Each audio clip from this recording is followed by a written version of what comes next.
Hello ವೀಕ್ಷಕರೇ, ಮಮತಾ ಫುಡೀಸ್ಗೆ ಸ್ವಾಗತ ಸುಸ್ವಾಗತ. ಇವತ್ತು ನಾವು ನೂಡಲ್ಸ್ ಸ್ಪ್ರಿಂಗ್ ರೋಲ್ ಮಾಡೋದು ಹೆಂಗೆ ಅಂತ ಹೇಳ್ಬಿಟ್ಟು ನೋಡೋಣ. ಇದು ಸ್ನ್ಯಾಕ್ಸ್ಗಂತೂ ತುಂಬ ಚೆನ್ನಾಗಿರುತ್ತೆ. ಮಕ್ಕಳಿಗೆ ನೂಡಲ್ಸ್ ಅಂದರೆ ಇಷ್ಟ, ಸ್ಪ್ರಿಂಗ್ ರೋಲ್ಸ್ ಮಾಡಿಕೊಟ್ರೆ ಅಂತೂ ತುಂಬ ಇಷ್ಟಪಟ್ಟು ತಿಂತಾರೆ. ತುಂಬ ಈಸಿ ಇದು. ಬನ್ನಿ ಹೆಂಗೆ ಮಾಡೋದು ಅಂತ ಹೇಳ್ಬಿಟ್ಟು ನೋಡೋಣ. ಫಸ್ಟ್ ಟೈಮ್ ನನ್ನ ಚಾನಲ್ ನೋಡೋದಾದರೆ ಸಬ್ಸ್ಕ್ರೈಬ್ ಮಾಡಿ. ಫಸ್ಟು 1 ಲೀಟ್ರಷ್ಟು ನೀರು ಕಾಯಕ್ಕಿಟ್ಬಿಟ್ಟು, ನೀರು ಕಾದಾದಮೇಲೆ ಅದಕ್ಕೆ 100 ಗ್ರಾಮಷ್ಟು ನೂಡಲ್ಸ್ನ ಹಾಕ್ತಾಯಿದ್ದೀನಿ. ನಾನು ವೆಜ್ ನೂಡಲ್ಸೇ ತೊಗೊಂಡಿದ್ದೀನಿ. ನೂಡಲ್ಸ್ನ ಸ್ವಲ್ಪ ಈ ಥರ ಎಲ್ಲ ಹಾಕಿದ್ಮೇಲೆ ಒಂದು ಸ್ವಲ್ಪ ಈ ಥರ ಕೈ ಆಡಿಸ್ಬೇಕು. ಇದು ಚೆನ್ನಾಗಿ ಬೆಂದಾದಮೇಲೆ ನೋಡಿ ಈಗ ಆಗಿದೆ. ಇದನ್ನು ನಾನು ನೀರಿಂದ ತೆಗಿತಾ ಇದ್ದೀನಿ. ನೋಡಿ ಆಗಿದೆಯಲ್ಲ. ನೀರಿಂದ ತೆಗೆದಾದ್ಮೇಲೆ ಅದನ್ನು ತಕ್ಷಣಕ್ಕೆ ತಣ್ಣೀರು ಹಾಕಬೇಕು. ತಣ್ಣೀರು ಹಾಕೋದ್ರಿಂದ ತುಂಬ ಓವರ್ ಬಾಯ್ಲ್ ಆಗಲ್ಲ ಅಂತೇಳ್ಬಿಟ್ಟು. ಮತ್ತು ಅದ್ರ ಮೇಲೆ 1 ಟೀ ಸ್ಪೂನ್ ಎಣ್ಣೆ ಹಾಕಿ ಎಲ್ಲ ಚೆನ್ನಾಗಿ ಮಿಕ್ಸ್ ಮಾಡ್ಕೋಬೇಕು. ಈಗ ಅದನ್ನೊಂದು ಸೈಡ್ಗೆ ಇಟ್ಕೊಂಡು ಒಂದು ಕಡಾಯಿಯಲ್ಲಿ 2 ಟೇಬಲ್ ಸ್ಪೂನ್ ಎಣ್ಣೆ ಹಾಕಿ ಅದಕ್ಕೆ ಕಟ್ ಮಾಡಿರೋಂಥ ಈರುಳ್ಳಿನ ಹಾಕಿ ಫ್ರೈ ಮಾಡ್ಕೋಬೇಕು. ಹಸಿ ವಾಸನೆ ಹೋಗೋವರೆಗೂ ಫ್ರೈ ಮಾಡ್ಕೋಬೇಕು. ಈಗ ಅದಕ್ಕೆ 1 ಟೀ ಸ್ಪೂನು ಶುಂಠಿ ಬೆಳ್ಳುಳ್ಳಿ ಪೇಸ್ಟ್ ಹಾಕಿ ಹಸಿ ವಾಸನೆ ಹೋಗೋವರೆಗೂ ಹೈ ಫ್ಲೇಮಲ್ಲೇ ಫ್ರೈ ಮಾಡ್ಕೋಬೇಕು.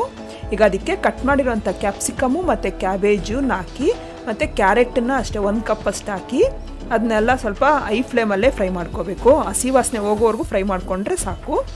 ಈಗ ಆಗಿದೆಯಲ್ಲ.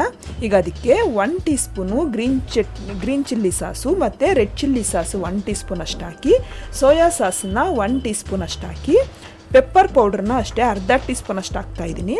ಉಪ್ಪು ರುಚಿಗೆ ನೋಡ್ಕೊಂಡು ಹಾಕ್ಕೋಬೇಕು ನಾವು. ಹಾಕಿ ಎಲ್ಲ ಒಳ್ಳೆ ಟಾಸ್ ಕೊಡಬೇಕು.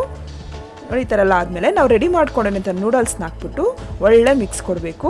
ಅದನ್ನು ಹೈ ಫ್ಲೇಮಲ್ಲಿ ಒಂದು 2 ರಿಂದ 3 ನಿಮಿಷ ಫ್ರೈ ಆಗೋಗ್ಬಿಡಬೇಕು. ಈಗ ಇದನ್ನು ತಣ್ಣಗೆ ಹಾಕಿ ಒಂದು ಸೈಡ್ ಇಟ್ಕೊಂಡು ಸ್ಪ್ರಿಂಗ್ ರೋಲ್ಸ್ಗೋಸ್ಕರ ಒಂದು ಬೌಲಲ್ಲಿ 1 ಕಪ್ಪು ಮೈದಾ 1 ಕಪ್ಪು ಗೋಧಿ ಹಿಟ್ಟು ಹಾಕಿ ಅದಕ್ಕೆ ಉಪ್ಪು ರುಚಿಗೆ ನೋಡ್ಕೊಂಡು ಹಾಕ್ಕೋಬೇಕು. ಮತ್ತು 1 ಟೀ ಸ್ಪೂನ್ ಎಣ್ಣೆ ಹಾಕಿ ಒಳ್ಳೆ ಮಿಕ್ಸ್ ಕೊಡಬೇಕು. ಎಲ್ಲ ಚೆನ್ನಾಗಿ ಮಿಕ್ಸ್ ಮಾಡ್ಕೋಬೇಕು. ಈ ಥರ ಎಲ್ಲ ಮಿಕ್ಸ್ ಕೊಟ್ಟಾದಮೇಲೆ ಈಗ ನೀರು ಹಾಕ್ಬಿಟ್ಟು ನಾವು ಚಪಾತಿ ಹಿಟ್ಟು ಅದಕ್ಕೆ ಕಲಿಸ್ಕೋಬೇಕು. ಅದನ್ನು ನೀರು ಎಷ್ಟು ಬೇಕೋ ಅಷ್ಟು ಸ್ವಲ್ಪನೇ ಹಾಕ್ಕೊಂಡು ನಾವು ಮಿಕ್ಸ್ ಮಾಡಿಕೊಂಡ್ರೆ ಚೆನ್ನಾಗಿ ಬರುತ್ತೆ. ನೋಡಿ ಈ ಥರ ಸಾಫ್ಟಾಗಿ ಹಿಟ್ಟು ರೆಡಿ ಆಗಬೇಕು. ಈಗ ಇದನ್ನು ಒಂದು 10 ರಿಂದ 20 ನಿಮಿಷ ಅದು ನೆನೆಯಾಗಿ ಬಿಡಬೇಕು. ಈಗ ಆಗಿದೆ ನೋಡಿ. ನಾನು ಕೈಗೆ ಒಂದು ಸ್ವಲ್ಪ ಎಣ್ಣೆ ಹಾಕ್ಕೊಂಡು ಒಂದು 5 ನಿಮಿಷ ಚೆನ್ನಾಗಿ ನಾದ್ತಾ ಇದ್ದೀನಿ. ಅದನ್ನು ಈ ಥರ ನಾದಾದಮೇಲೆ ಅದನ್ನು ಬಾಲ್ಸ್ ಥರ ರೆಡಿ ಮಾಡ್ಕೋಬೇಕು.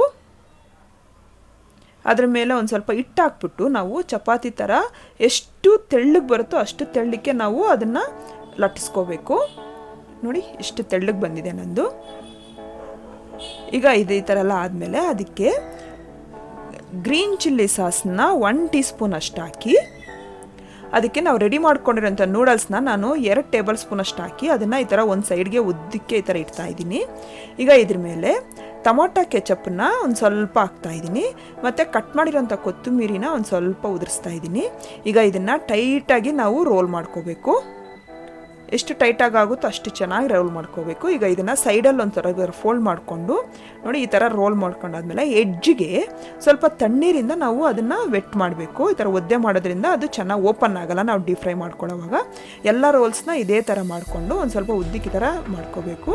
ಈಗ ಬಾಣಲಿಯಲ್ಲಿ ಎಣ್ಣೆ ಕಾಯಕ್ಕಿಟ್ಬಿಟ್ಟು ನಾವು ರೆಡಿ ಮಾಡ್ಕೊಂಡಂಥ ಸ್ಪ್ರಿಂಗ್ ರೋಲ್ ಹಾಕ್ಬಿಟ್ಟು ಫ್ಲೇಮನ್ನು ಈಗ ಮೀಡಿಯಮಲ್ಲಿ ಇಡಬೇಕು. ಚೆನ್ನಾಗಿ ಎಣ್ಣೆ ಕಾದಾದ್ಮೇಲೆ ಹಾಕಿ ಮೀಡಿಯಮ್ ಫ್ಲೇಮ್ ಇಟ್ಕೊಂಡು ಒಂದು 5 ರಿಂದ 10 ನಿಮಿಷದವರೆಗೂ ನಾವು ಡೀಪ್ ಫ್ರೈ ಮಾಡ್ಕೋಬೇಕು.